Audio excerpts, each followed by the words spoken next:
Let's talk about Shogun, Episode 9, Crimson Sky. We'll give our scores and then give a spoiler warning before we move into spoilers. Alex, you want to start off with this one? Shogun, Episode 9? Sure, yeah. This episode, it was a good one. I feel like we're kind of repeating ourselves, but man, it's just, this show's been consistent. I loved it. It was different than I expected it to be, but not in a bad way. Very Mariko-focused episode, which is awesome because I love her. I thought it was intense. I thought the acting was great. I thought the actress who did Mariko did great, which is so funny because I did not like her in the Godzilla show, Monarch. But man, she does amazing in the show. It was great.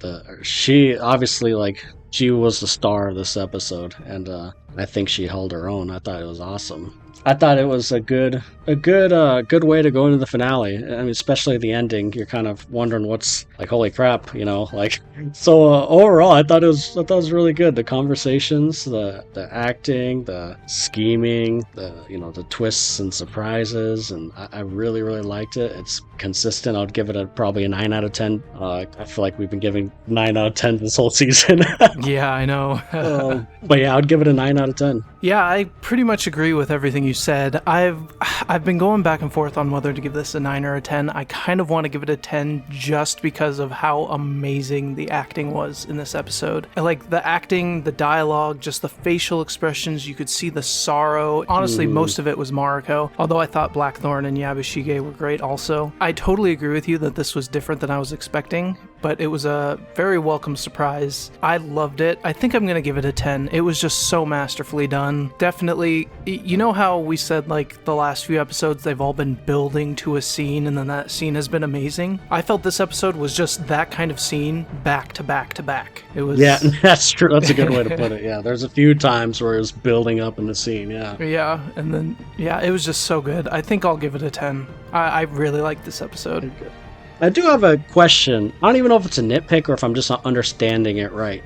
So, but I have to get into spoilers until we talk about that. But I just have a question in spoilers for you. Okay, well, speaking of that, let's go ahead and get into spoilers now. So, spoiler alert for Shogun Episode 9. You've been warned. We're going to spoil the crap out of it. Okay, so my biggest... it's not even a biggest thing. Maybe I'm just not understanding it. So, obviously, towards the end... Well, at the end, obviously, Mariko dies. Quote unquote. I mean, she's dead, right? Like, most people likely. Say, oh, maybe she survived. But my question to you is, what did her standing in front of the explosion really do for them? Was it a symbol? Did she want to die? I think at that point, since Ishido's trying to capture her and keep her there, but also I think his plan is, like, say it's bandits, so it kind of gets him out of the whole dilemma of, like, not letting her leave, but making it not seem like she's captured. He's trying to wiggle his way out of that, and she knows that the best way to stop him from doing that is to sacrifice herself, and then he will be blamed for it, and then Toranaga can implement his plan. That's kind of how I saw it. Yeah, no, that makes total sense, yeah. I was like, there has to be something I'm missing, because obviously it was a great death scene, and I could tell that she was starting to realize, wait a second. Okay, yeah, that makes sense. I get that. Okay. Well, that's why I didn't really want to call it a nitpick, because I think I just was missing something. And I agree with you. That scene was awesome, though. Like, just intense. That last 5 minutes was... But what a dumb plan by Ishido. Number one, if he succeeds, then people are going to be like, well, you can't protect your own castle from just spies or ninjas. That's and true. Number two, if he were to, like, there's Dum-Dum. If he catches them, and it would be like, we're not really free, right? Like, oh, he was joking. If they didn't believe him, right? Or if they did believe him, it's like they don't trust him, and like, oh, you can't even protect our castle. That's just a stupid plan, period. And actually, fun fact, I did read an article, so I don't read spoilers, but like this one said it was just about that scene, and that did happen in real life. Ishido did do this plan in real life. Interesting. So. Yeah, I think that shows how outmatched Ishido is. I don't think he's that competent. No, I don't either. Yeah, and this kind of just showed that he almost seems like a Yabushige kind of. He's not as bad as Yabushige, where Yabushige is just getting used back and forth, but yeah, he's just... This freaking guy, man. Killed his own men? Yeah. Oh my god. Is he that much of a weasel to want to survive? He talks about honor, and he kills his own men. I can't with this. This guy, man. I was when that was happening, and so towards the middle of the episode, right? So they came up to him like, okay, if you want to live here, he does have something you could do. Ishibu or Shiba? Ishido. Ishido. Ishido does have something for you that you could do if you want to bypass die. And then we don't see him, for like 15 or 20 minutes, and then we get an intense scene, which we'll talk about. And I kind of forgot about that. I kind of forgot about what's his face. Yabushige. Yeah, I forget about him because they kind of don't go back to him for like 20 minutes, and we get that intense scene with Mariko and Blackthorn, and then towards the end, I'm like, okay, this is an episode before a season finale. What's gonna happen? It can't end happy, right? Right. But I'm getting ahead of myself. What do you think, or what do you want to start from the beginning of the episode? Or? Yeah, so the beginning starts with like Yabushige and Blackthorn, and I like the scene where he's teaching him like how to bow, and you can tell Blackthorn's like learning the language a little bit. Yeah. And then they go and talk with Ishido, which does not go well because I feel like everything Yabushige tries to do is just wrong. He like tries to be sneaky and he can't do it well. No. So everybody just uses him back and forth, and he's like flip-flopping all over the place. Uh-huh. Yeah, so they don't get... What did Yabushige ask? He was asking him to like let him live and let him serve Ishido or something, and Ishido kind of just like brushes him off. Yeah, and he pretty much says like, I don't want to give you Blackthorn. We could use him, his artillery, his knowledge of cannons, pretty much. They kind of don't get much headway there, but then Ishido, like we were talking about before, goes to Yabushige and says he has something he could do, which sets up for the end. But where this episode really started to pick up was when Mariko walked in that meeting and just like sat down in front of the council, and it seemed kind of like not too tense at first. Like they were like Ochiba and her were like, yeah, we grew up together, all that stuff. Do the poem or whatever for the ceremony, or they're going to do a poem contest. But then Mariko was like, she gave the first line of the poem that the contest would start with, and then was like, but I'm not going to be here because I'm leaving. And I feel like that was when the intensity really started to pick up there. Yeah, from that point on, it was intense. Not just the scene, but the whole episode. Yeah, so basically she's saying that she has orders from her lord that she has to leave and take the two women, I think it's Toranaga's wife and someone else, take them back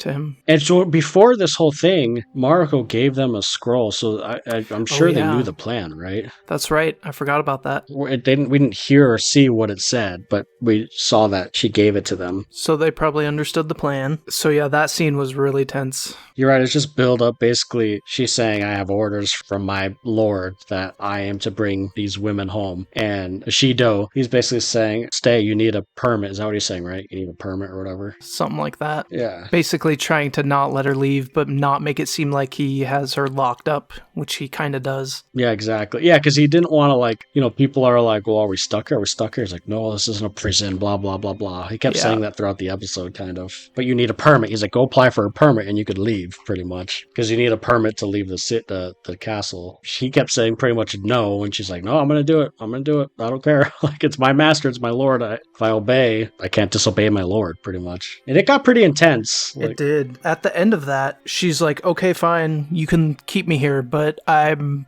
not gonna abide this injustice, and I'm gonna commit suicide at sundown. And that really set up the crux of this episode, I feel like. Yeah, because then you had that kind of looming throughout the next 30 minutes of sundown's coming, kind of. And then she pretty much walks out, and then I think directly after that, it goes to her talking to Blackthorn and Yabba Dabba Doo, whatever his name is. Yep, Yabushige. Yabushige, yeah. Right, and he was basically saying, oh, you idiot plan, you're an idiot. I'm thinking, dude, you can't be talking about idiot plans. I know, seriously. Pot calling the kettle black. Dude, come on. But I think you're right when you mentioned earlier that I really liked Blackthorn in this episode, because this whole episode, so it was a Mariko episode for sure, but Blackthorn had it was him throughout the whole episode realizing he can't force her to do anything. So if I'm not going to force her to do something, I'm going to help her and pretty much respect her decision. Yeah. And so it took all episode to kind of realize that. So he kind of went through his little mini arc this episode too. He did, yeah. And I think you could really see that in that courtyard scene, which I don't remember if the courtyard scene was first or the scene with Ochiba was first. I think the courtyard scene might have been, but that scene was also really good. So her and the two women that she needs to take back to Toranaga try and get out basically through the front gate. It kind of just seemed like a big show to show that Ishida was keeping them there. Maybe it was there she threatened to commit suicide. I can't remember exactly. It might have been there. Now I'm thinking about it. Because if at the meeting, why would she say that and then still try to leave? Yeah, I'm true. trying to remember back. It starts out and they're just kind of talking like, okay, let me through, and they're like, no, you have to have a permit to leave. And then at one point Mariko turns to her samurai and she's just like, kill him. And then he that samurai just takes out two guys instantly. I know. I was like, holy crap. That was so cool. I think what was intense about most of the scene had no music, so you could just hear him unsheathing his sword and the cuts and the it just felt intense. And then they make it to the next courtyard, and then because John Blackthorne and all of them are watching from the rooftops, so they're kind of following around the buildings and watching them as they go. I feel like Blackthorne at the beginning of the season would not have just sat there and watched. No, it kind of shows his growth that she asked him, you have to stay out of this, you cannot get in the way of this, and he listened to her and he let it play out, which I feel like is pretty big character growth. For sure. That would have been hard. Even I was like, Blackthorne, just go do something, man. But then I'm thinking but what is that going to do, right? It's not going to do anything. And he's starting to realize that play the long game, man. Although not even necessarily with Mariko, because he's expecting her to die, but just in general, you're pretty much killing yourself too if you do that. Yeah, exactly. What could he have done? Yeah, so I think he's learning two things. It would be dumb for him, that's not going to accomplish anything, and then also you said, learning to respect Mariko's wishes more so too. And since you said hey, do not interfere, just trust me. You're right. He's learning to respect her decisions and her culture and her ideals. Yeah. But yeah, she goes to her first guard kills the couple guards, and then they make it to the next little courtyard, and then they bring out 10 or 15 other spearmen. Men, and she's pretty much begging please let us go, I don't want bloodshed, don't make me do this, blah blah blah. And they has the what's the girl's name that's marrying Ishido? Ochiba. She's kind of sitting back because I don't know, her character is interesting because I think later in this episode, after these scenes, they have a conversation with her, but they have a history. So does she actually care about Mariko? It kind of seemed like it. I didn't expect that when she was first introduced. She seemed kind of just like she was going to be evil, but it seems more gray than that because they did grow up together. And I think she's the smart one. I think she's playing the long game, unlike Ishido. Like we mentioned, Ishido is just, I think he's just so focused on getting stuff done. He doesn't care. He doesn't think about the ramifications, where I think she does. But her and Blackthorne, all of them are watching, and even, I don't remember who said it, but one of the guys up top said the princess is not to be hurt, or Mariko is not to be hurt, or something like that. He's telling the other guards that. Yeah, and that made a really cool shot where right after he said that, I think they all the two groups just start fighting, and then Mariko is just walking slowly in between all of the fighting, and I thought that was a really cool shot. That was a good scene. There's bloodshed all around her. She's just slowly walking through trying to get out. And then all of her men die, and then she gets a spear from someone.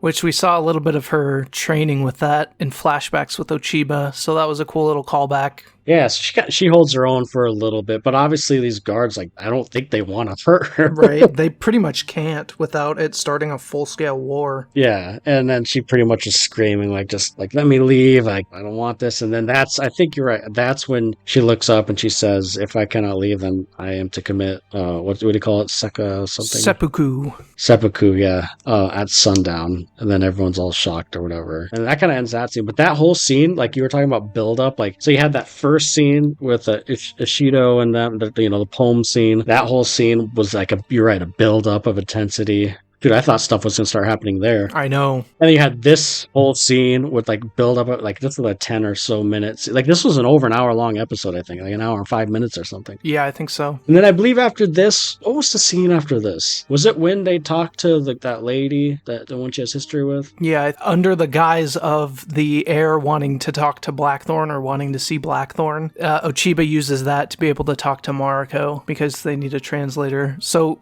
Blackthorne basically shows up, says one thing to Ochiba, and she's like, oh, a prepared phrase. That's smart of you. You must have learned that from Mariko. And then Mariko shows up, and she's basically like, okay, Blackthorne, you were just here to get me here. Don't talk. We're gonna talk.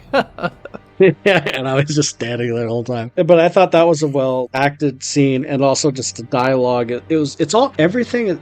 Honestly, this whole show is just such interesting dialogue. Everything has purpose, and they feel like characters. Like I feel like they have history. It felt like it. It didn't feel like because we've never really seen them together. Yeah, that's true. This is the first time that's not flashbacks. They did such a good job of making us feel like they have history because we've never truly seen it. And I'm like, okay, this is good. I think Ochiba ends up crying and shows some emotion, and Mariko, you can tell she's like trying to hold the emotion back and stay strong. And like even just the looks on their faces, it was just so well acted. I actually want to rewatch this episode. Yeah, I do too. Also, I don't know if we missed scenes, but then we have it with Yochi, whatever. Yabushige. Yabushige. So was it after all this? I believe, right, is when one of the guards or one of the servants or whatever tell him that Ishido has a plan for you if you want to live. Yeah, I think it was after those scenes. Yeah, so he's like on watch or something up there, right? And he's like, okay, if you want to live, you got to do this for us, or pretty much. And then that's the last time we see him towards the end. You know, and it sucks too because like at the very first episode, you know, when he was like falling on the cliff and he was with John Blackthorne stuff, I was hoping he'd be like a character that was like, okay, everyone's kind of a douche to John Blackthorne, but maybe he'll understand him and see the goodness in him. And he just turned out to be like you said, a flip-flopper, like, dude. Yeah, I kind of thought that, but he's the one who was like burning that guy alive in the pot, and he's like very obsessed with death. So he's definitely been a little messed up from the beginning. Yeah, that's true. Although I do like his character because he's like, I don't know, just the reaction shots to his face. He's kind of funny. He's really funny. I don't know, kind of like Maximus in Fallout. He just always gets the short end of the stick, and his he almost reminds me of like a funny cartoon character, doesn't he? Or is just like his reactions and stuff. Yeah, I love that actor. He has such good reaction faces. I love all the actors, but yeah, I like him in the sense of he is funny, but man, is he a little weasel. He's like freaking Littlefinger. Yeah, I was gonna say Littlefinger, but he's an incompetent Littlefinger. That's funny you said that. I swear to God, I was gonna say Littlefinger because I mentioned that to Brandon, but then I was thinking, but Littlefinger is way smarter. Yeah, Yabushige is like a wannabe Littlefinger. He just doesn't do it as well. Exactly. Yeah, exactly. Oh, that's a good way to put it. But yeah, that's the last time we see him till towards the end of the episode. Yep. So after that conversation, what other scenes are we missing besides, you know, the others? I know the other big scene we want to talk about. Yeah, there's like smaller scenes that I don't think we have to spend too much time on. There's like a scene where she talks to the church guy. There's a scene where one of the people on the council or whatever it is, the one who's like in league with the church, talks to Blackthorne. But those are that's right, like not as important. Yeah, let's get to the big scene. The Mariko, the next two big scenes, I guess. Mariko about to commit seppuku, which is probably the highlight of the episode to me. Just, they really took their time with that scene. Because she asked that guy who's in league with the church, she's like, you'll understand I can't commit suicide or else I'll go to hell, basically. Will you second me? And he says yes at first, but then I think Ishido tells him he can't do it. So when she asks for him to come be her second, he's not there. And then it kind of cuts to Blackthorne, and then she gets ready to just do it herself. So she's ready to like go to hell, basically, to enact Toranaga's plan. Can you imagine that? Like that's their culture, that's their religion, their thoughts. Like she truly is willing to sacrifice herself and go to hell in her mind. That's just, oh. Yeah, she is willing to do a lot for Toranaga because she believes in him. That's crazy. And then, I mean, Blackthorne sees that, and I'm sure he's really freaking torn, but he eventually decides to come up and be her second. He says a really good line. I didn't write it down, but basically like he knows what hell is and she shouldn't have to go there or something, so he's willing to be her second and kill her so she doesn't go to hell. I mean, Blackthorne and Mariko, this whole season has just been done so well, and seeing him willing to do that for her was just such a good like climax to that. And Blackthorne's like face and his emotions, like God, you could see the pain in his eyes, but like he was truly gonna do it. But God, could you imagine if you had to do that, like live in your life knowing like, yeah, you did what you wanted, but no, like you freaking chopped off your lover's head? That's a rough situation to be in for sure. I was like, this ain't gonna happen, but then I'm like, oh, it is, and I'm like, no, it's not. Like my emotions and that. Yeah, at one point I was convinced. I'm like, man, she's gonna die here, and then she didn't, and I was like, oh, she's gonna live, and then she didn't. I know. They got me twice. It's brilliant because, and I don't know if this is how it happened historically, but for TV, it's brilliant because we thought she was safe the rest of the episode, right? Yeah. Like, oh, okay. Like, she's safe. We're good. But no, Nope. we're not. And then after that, probably my favorite moment in the whole episode was when John Blackthorne puts out his hand to pick her up, and she like almost looks like shocked, like, wow. Like, I feel like that's the moment she realized, like, wow, like, this dude respects me and loves me. The way she looked up at him, and like, she just looked kind of shocked in a way, like she's never had a man treat her like this and respect her wishes all at once. That's true, yeah. And I loved that. It was just like a brief little moment, but like, they've had a couple of those, like, it. where small little moments where he like reaches out a hand, and yeah, just in those small little things, it says so much. Yeah, exactly. No dialogue needed. You don't need to like so many shows try to say it out loud and explain it through dialogue. Like, sometimes you just let it play out, man. And the show does, it's so good. Honestly, like, even before this finale, this is so far probably the best show of 2024. I think I agree with that. Yeah, it's amazing. And we've watched a lot already, but man, this is so consistent and so good, and it's so sad it's like only one season. What's up with all these shows we're watching? Like, Masters of the Air is one season. This is one season. All these mini-series, yeah. I know. And then after that, how it doesn't happen is Ishido walks in and throws down the paper, like, here's your permits, you're free to leave. This isn't a prison, pretty much. And then all the other women are like, well, that means we get to leave too, right? And he's like, well, just submit for your permits.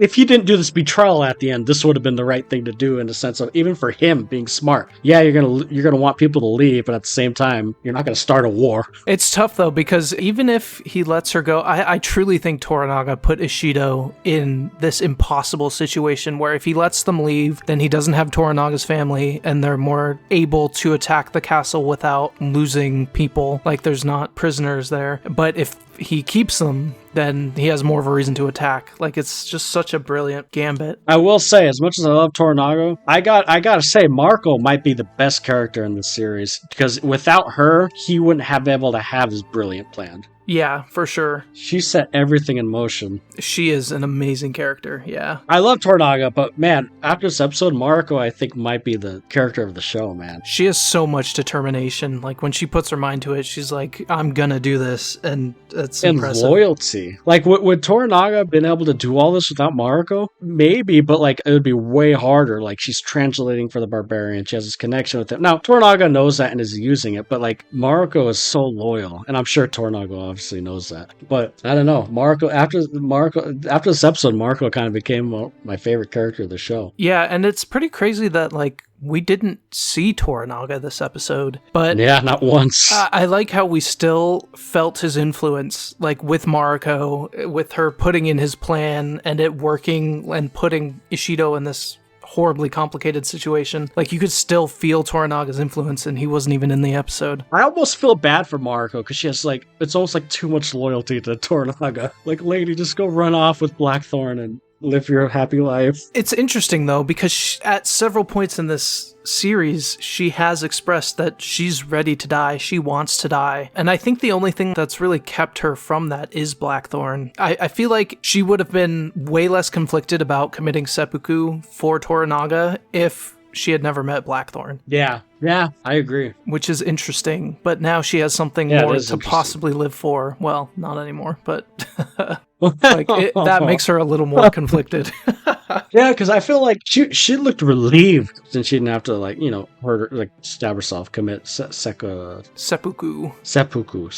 Like, she looked relieved, and I was so happy. I was like, oh, and then so after that scene, like, her and Blackthorn got to have their night together, and everyone was kind of, you know, happy. And yeah, which after the ending of this makes that feel like tragic in a way. They finally had one night where they could be themselves, be together, and then stuff just kicks off. Oh, and it's not going to be like that again. Oh, and then after that scene, we got Mr. Weasel. Mr. Weasel, Yabushige. He's up top on the roof talking to the guy on guard. He's from, hey, you can take a break. You can whatever. Or yeah, have a drink. Everyone's partying and celebrating. He's like, here, have a drink. Like, trying to be cool. Yeah. And then, of course, go take a break. I got it from here. And then freaking kills the dude up there. And I'm like, oh, God, what is he up to? Here we go. And then in fashion, he lets all these ninjas or whatever you want to call them. Shinobi, yeah. Shinobi in there. And, oh, dude, I was so pissed off. Yeah, he's a little weasel. But that scene was really cool. I liked seeing the Shinobi. I liked seeing Blackthorn finally be able to fight. I loved when he was using his gun. It just was so cool, like the swords, and you see some flashes of the gun. It felt cool. It sounded so powerful, and it was like he used it smart. He like blew a hole in the screen and then like grabbed someone through it and shot him. That was really cool. It was really cool seeing the mixture of martial arts and some of the guns,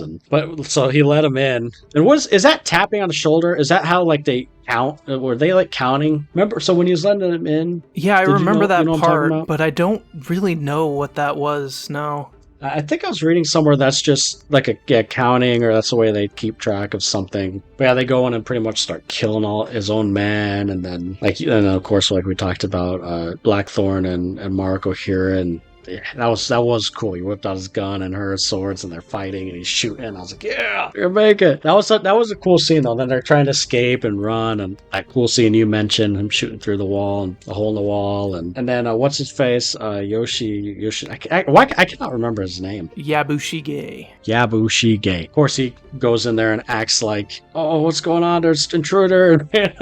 Oh, and he's like, "We should go this way. And they're like, "No, the guards are gonna be there. We're going through here." And he's like, "Ah." And then they get in there. Yeah, so they go to like a storage room with a real heavy door, I think was their plan. And they kind of get trapped in there because they got to lock it behind them because they saw them. They're chasing them in there. Blackthorn's trying to find a way out, and there wasn't enough time. And then that's where I feel like what you said. I feel like Mariko was kind of sensing like, hey, like this happened for a reason. So maybe she realized. So they realized that they're gonna blow the door open, and so Mariko decides to go stand by the door, and so if they do that, they'll kill her, which will set up Toranaga's plan, because if they captured her, then Ishido could have been like, "Oh, some bandits came in and captured her, and we don't know where she is, blah blah blah," and tried to weasel his way out of it, but she made sure that Toranaga would be able to execute his plan. And that explosion looked pretty big. I've seen people saying she might be alive, but I don't think so. No, there's no way. She's dead. That was a huge explosion. Yeah. And I don't think there's shows that kind of show to do a fake out death at the end of an episode. Yeah, I agree. Like, well, at least one like this, like where you see her explode. Like we never saw her husband actually die. So That's when he true. came back, it was shocking to me, but like we never saw it. This. We saw her fucking explode, man. Exploded towards the camera. Oh, brutal episode. I cannot. I know. I feel like we're like repeat ourselves, but I cannot wait to see Blackthorn's like reaction next week. I hope he goes freaking nuts, man. Yeah, I have a feeling he will. I'm very curious how he will react. If he's gonna be more reserved, like kind of like Toranaga is, bide his time, or if that's gonna just crack him. And I can't wait for this finale so much. Like, oh my god. Yeah, it's gonna be really cool. I'm interested to see Toranaga. Like, is he just going to rush the castle, or what his plan's going to be? Is Blackthorn going to get to his ship and, like, siege the town? Yeah. Or is he just going to go crazy shooting people with pistols? Or I don't know what's going to happen, but I think it's going to be a lot of action next episode. I think so, too. Which is very exciting. Yeah, so I totally get why you gave it a 10 out of 10, because, I mean, we're even talking about it, and I almost see no faults either, so I really could bump this up to 10 out of 10, too. Mariko's actress should definitely get awards for this. It was masterful. Oh, wonderful, yeah. Amazing. And I love her walking. Her walking seems so peaceful. The way she kind of just glides around. I don't know. I've wondered, because the women walk in a very specific way. And I think back then they might have been like feet binding might have been a thing where they like bind the feet to make it smaller. And there's like a reason for it. But it does make her look kind of ethereal and just like gliding along. Yeah. Yeah. Because right, all the women are walking like that. But like the actress who did it, like good for her, man. Because she's in it a lot and she's doing it like perfect. Yeah, true. Top notch. That's why I really want to give Mariko like her credit, and she might, after this episode, she really might be my favorite character. Between her and Toranaga and even Blackthorn, those three for sure. Blackthorn has good character growth. Mariko shows her determination, and Toranaga putting in all these plans. They're such distinct and great characters. I love it. Yeah, those three, you're right, they're their best ones for sure. My favorite ones. But all of them are good. All of them are interesting. It's insane. I feel like most of them have had like a specific episode or two where they had a chance to shine. You know, it feels like the first few were Blackthorn, then it kind of moved to Toranaga and his son, and now it's Mariko. They've had their moment. Well, shoot, even Marco's husband has had a couple episodes that were intense. Not necessarily good, but like just good like writing and acting, you know. And then even the nephew of the guy who betrayed him, even he had his moments too. Homie, which I really liked him the last. Not that he wasn't in this episode, but the other episodes. Oh, another scene we did miss is Mariko's son pretty much saying, "I'm disowning the name." Which honestly, I forgot she had a son. Yeah, me too. Know she had a son? Yeah, I wasn't. It was like mentioned. I felt like it was mentioned the first time this episode because that there was a flashback of her running away and she's pregnant, and I was like, "Wait, she has a kid? What?" Then it showed him later, and I just do not remember that. I don't either. But that was like oh dang, your son's like, you're brainwashed or something, man. But yeah, overall, I really love this episode. And I mean, it's not a shock. We liked it. It'll be interesting to see if the next one tops this or meets it, or if it's going to be kind of I don't know. I have a hard time thinking it's going to be worse, but it'll be different, and hopefully it'll reach this level. Hopefully. But a lot of times, for me, the episode before the finales are like the peak. The setup and the intensity. Oh, and of course, Game of Thrones, obviously. But in a lot of shows, right? Because they want to set up a bang for the finale. So oftentimes, for me, I feel like the episode right before the finale, I tend to like the most. But I don't know. This whole season it's been consistent. And yeah, this show came out of nowhere, and I'm absolutely loving it. Oh, I am too. And it's almost over. I mean, it sucks they're only doing one season, but at least we have one masterful season. All right. Well, I think that's all I had. How about you? Yeah. Yep, that's all I had. Okay. Well, then we will be back next week to talk about the season finale.